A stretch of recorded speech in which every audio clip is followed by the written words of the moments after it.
Selanjutnya, langkah yang ketiga, data yang akan kita tampilkan di metode tampil tabel harus kita modelkan. Ya, ini harus kita modelkan sebagai sebuah objek di Java. Nah, ilustrasinya seperti ini, teman-teman. Misalnya aja, oke. Misalnya kita hasil query dari database menghasilkan 4 record ya. Record 1, record 2, record 3, record 4. Misalnya saya tulis saja di sini. Ini ya. Oke. Terus seperti ini, kemudian ini. Oke. Oke. Ini ada 4 record. Ini record yang pertama, satu baris ini, mulai dari sini sampai sini ya. Oh sorry.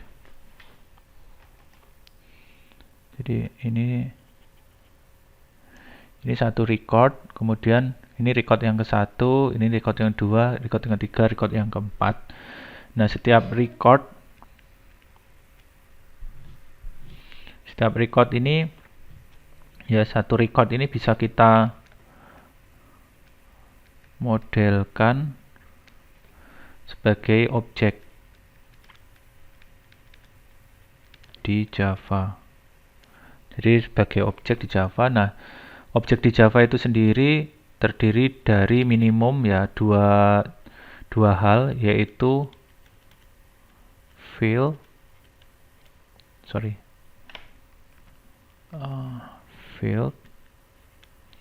kemudian method ya. Nah, field ini digunakan untuk menyimpan nilai ya. Jadi intinya field ini digunakan untuk menyimpan nilai. Field ini adalah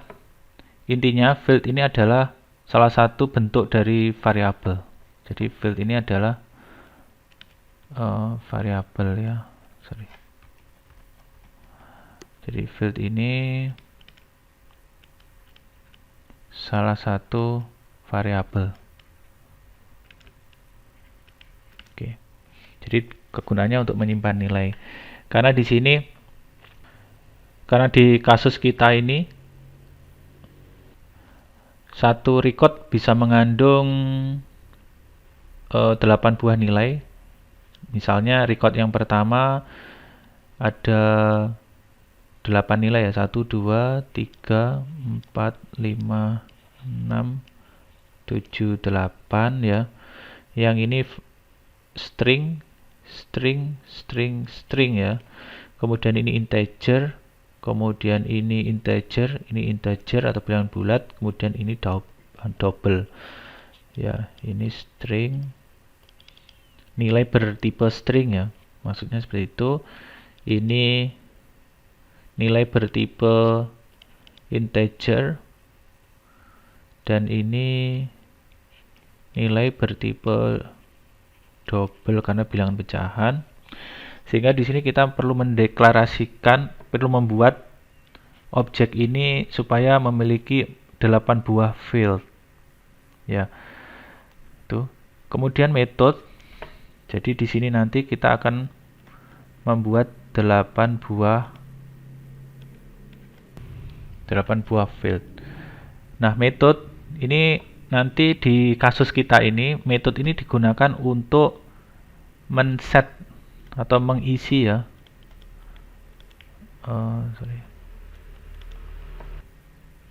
Mengisi nilai untuk tiap field, untuk masing-masing field. Dan juga dia digunakan untuk membaca atau menampilkan, bukan menampilkan ya, membaca atau mendapatkan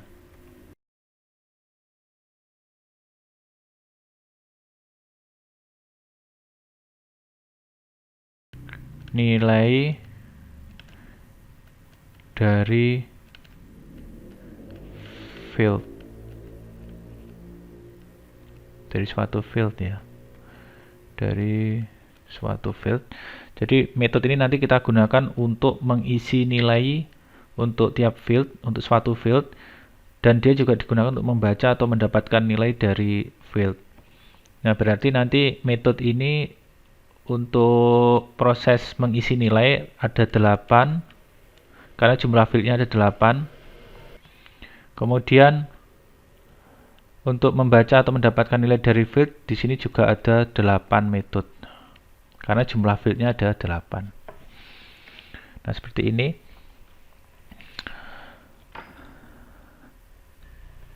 Nah, tentu saja teman-teman, untuk membuat syarat untuk membuat sebuah objek di Java, kita harus membuat atau mendeklarasikan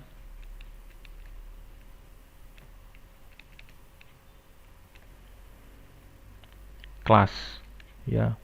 Karena kelas ini adalah sebuah template atau blueprint dari objek. Karena jumlah objeknya di sini ada, jumlah recordnya ada 4 ya. Karena jumlah recordnya ini ada 4, maka nanti jumlah objeknya juga ada 4 ya. Tetapi kelasnya 1. Jadi satu kelas digunakan untuk membuat 4 objek. Nah, kelasnya nanti kita deklarasikan, nama kelasnya adalah barang ya, kelasnya adalah barang. Jadi di sini nanti ada 4 buah field ya, 8 buah field untuk menyimpan nilai-nilai untuk masing-masing kolom di sini. Jadi nanti ada satu kelas di sini. Nah, kelas ini nanti kita gunakan untuk membuat objek yang pertama, kemudian objek yang kedua, kemudian objek yang ketiga, kemudian objek yang keempat. Nah, masing-masing objek ini berkorespondensi pada record yang pertama, yang kedua, yang ketiga, dan yang keempat. Jadi ini seolah-olah sebagai template ya, template untuk membuat objek. Oke, langsung saja kita mendeklarasikan kelas barang. Nanti di kelas barang ini, di sini nanti ada 8 buah field. Kemudian di sini ada 8 metode, dan di sini juga ada 8 metode. Ini metode untuk mengisi nilai atau mengisi nilai pada field. Ini field ya, untuk mengisi nilai pada field. Ini untuk baca nilai dari field. Oke, kita langsung saja membuat kelas barang. Di sini di package min Java class, kemudian kita namakan barang, B-nya besar ya, nama kelas. Oke, kemudian ini kita hapus dulu saja ya. Oke, kita deklarasikan sesuai dengan sketsa kita ini. Ada 8 buah field. Jadi field, ini saya tambahi yang ini tipenya string, ini juga string, ini juga string. Ini integer, kemudian ini integer, kemudian ini double. Kemudian untuk field itu harus memiliki nama atau identifier untuk memudahkan kita dalam mengidentifikasi suatu field. Kita akan menggunakan nama kolom ini sebagai identifier dari field ya. Jadi nama kolom ini kita gunakan sebagai identifier suatu field. Pertama kita tentukan access modifier. Kita tentukan saja private, sehingga kalau ini kita set private, maka field tersebut hanya bisa diakses oleh code-code yang berada di dalam satu kelas tempat deklarasi field tersebut, yaitu kelas barang. Jadi tidak bisa diakses di kelas lain. Ini private string kode. Nah, ini ya. Kita selesaikan yang ini. Kita selesaikan yang ini dulu. Kode. Ya, kemudian ini string, tipenya string. Jadi memang ini field ini mirip dengan variabel ya, teman-teman. Jadi kalau deklarasi variabel di Java kan ini nama variabelnya atau identifiernya, kemudian ini tipe datanya.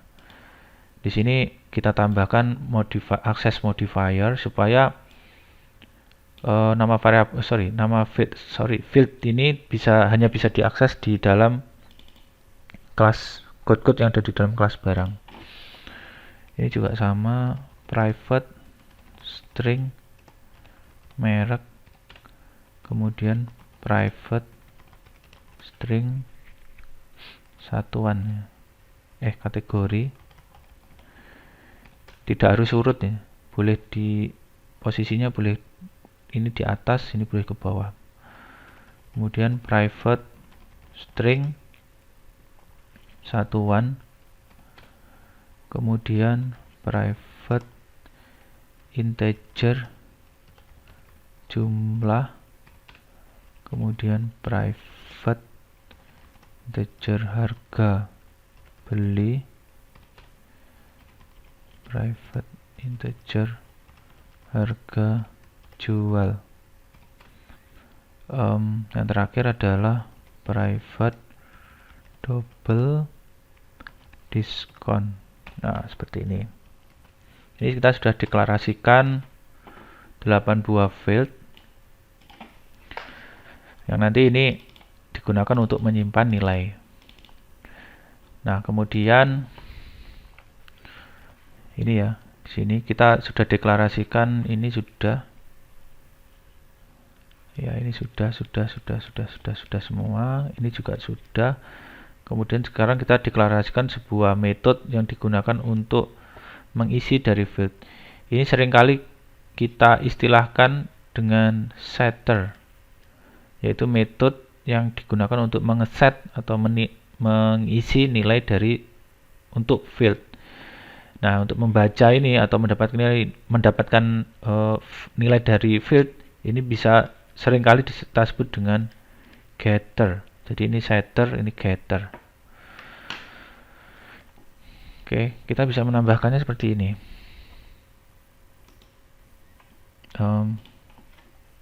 Kita deklarasikan sebuah metode.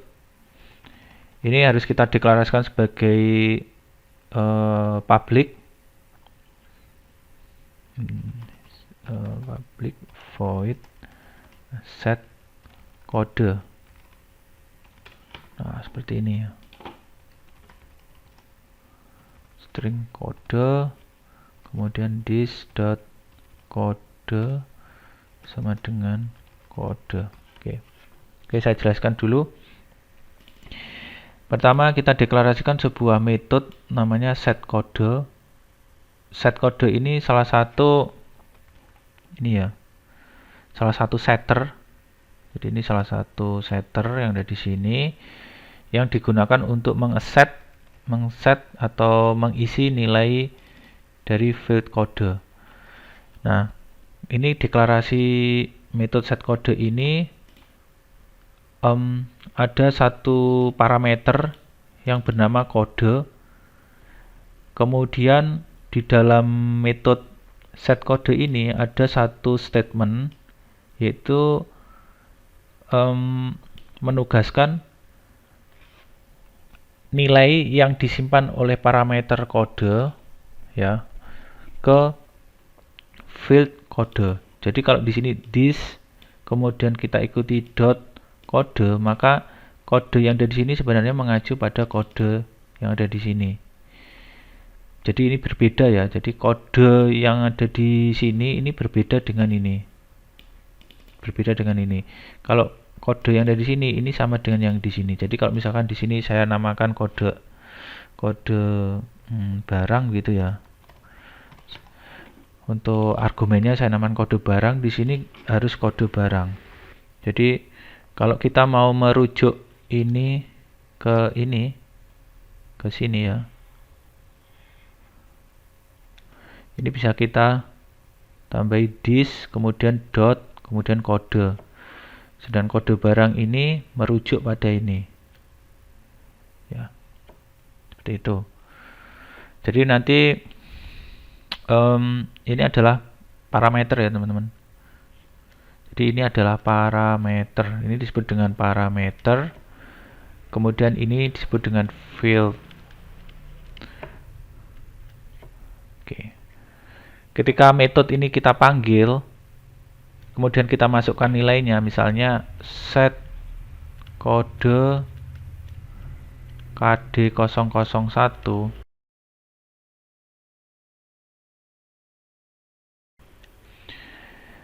Yang di sini ini bukan lagi bernama parameter, tetapi ini disebut dengan argumen. Jadi argumen itu nilainya. Jadi argumen itu nilainya, kemudian nilainya ini diteruskan ke parameter yang ada di sini, dari parameter diteruskan ke sini, dari sini diteruskan ke sini. Gitu. Oke, untuk mempercepat, kita tidak perlu mengetikkan satu-satu untuk masing-masing field ya. Caranya seperti ini ya. Ini kita klik kanan saja, kemudian kita pilih insert code, kemudian kita pilih setter. Nah, terus kita pilih semuanya. Nanti secara otomatis akan dibuatkan sejumlah setter. Kemudian ini metode ini, set kode ini digunakan untuk mengisi field kode, set merek ini digunakan untuk mengisi field merek, dan seterusnya. Termasuk set jumlah di sini ya. Harga beli, harga jual, dan diskon. Kemudian kita lanjutkan. Di sini kita sudah selesai. Di sini ada 8 buah metode untuk setter. Jadi ada 1, 2, 3, 4, 5, 6, 7, 8. Ada 8 buah setter. Kemudian kita lanjutkan untuk menambahkan 8 buah metode getter. Metode ini digunakan untuk membaca atau mendapatkan nilai dari field. Jadi nanti kalau sudah field itu sudah berisi nilai, nanti getter ini digunakan untuk membacanya atau mendapatkannya. Nah, di sini kita bisa tambahkan getter public untuk masing-masing field ya. Contohnya ini adalah field kode, di sini public string get kode.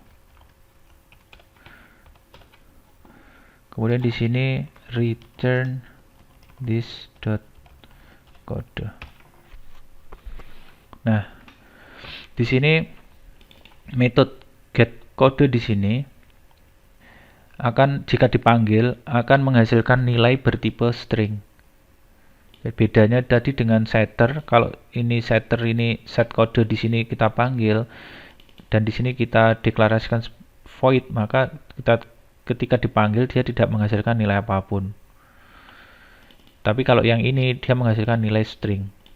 Kemudian nilainya didapat dari mana? Nilainya didapat dari isi dari kode.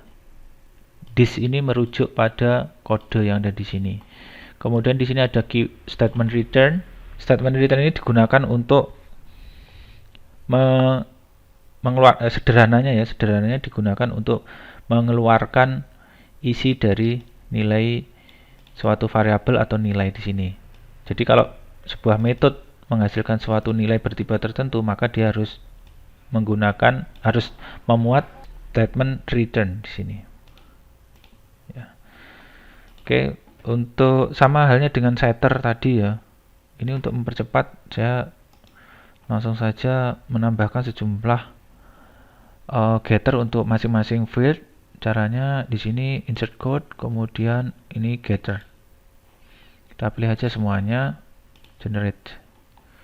Ya, jadi di sini getter harusnya ada 8 ya. 1 2 3 4 5 6, kemudian 7, kemudian 8. Oke.